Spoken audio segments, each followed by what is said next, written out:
Sharmin group এবং হামিম গ্রুপের 3 নম্বর gate সংলগ্ন। এই যে কিছু সময় বৃষ্টি হলেই এই জায়গাটা এক কাছা এক হাঁটু পানি হয়ে যায়। রাস্তাঘাট, দুই গ্রুপের শ্রমিক এদের যাওয়া আসে অনেক প্রবলেম হয়, আর গাড়ি ঘোড়া প্রায় উল্টে যাওয়ার মতো হয়ে যায়। এই দেখেন, অল্প সময় বৃষ্টি হয়েছে, অল্প সময় বৃষ্টির কারণে এই অবস্থা হয়েছে। এখন এই যে আমাদের এক ভাই কিছু বলবে। ভিডিও করতেছে। হ্যাঁ, বলেন। আসসালামু আলাইকুম।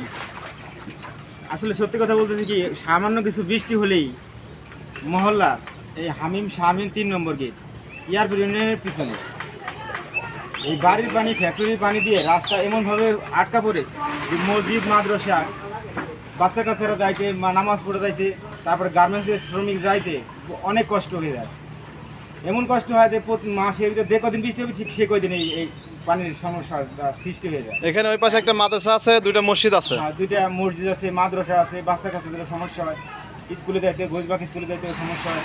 তা আমি অনুরোধ করব, আমাদের মেম্বার আছে রাজন ভূঁইয়া, চেয়ারম্যান সুমন ভাই এবং এমপি সাহেব যারা আছেন, তারা দয়া করে আমাদের এই রাস্তার এই সমস্যাটা দেখবেন। আশা করি দ্রুত গতিতে দেখবেন, তাতে আমরা উপকৃত হব এবং আল্লাহর কাছে দোয়া করব সবার জন্য দোয়া করব ইনশাআল্লাহ। ঠিক আছে, শুনলেন এদিকার দুর্ভোগের কথা, এখানকার যে দুর্ভোগ, এই দুর্ভোগের কথা এখানকার স্থানীয় একজন লোক উনি বললেন। সবাই যারা এখানকার কাজ করার মতো যারা চেয়ারম্যান মেম্বার আছেন, তারা এই ভিডিওটা দেখলে জায়গাটা পরিদর্শন করে দেখবেন যে আসলে জায়গাটা কাজ করার মতো কিনা, সমস্যা কিনা।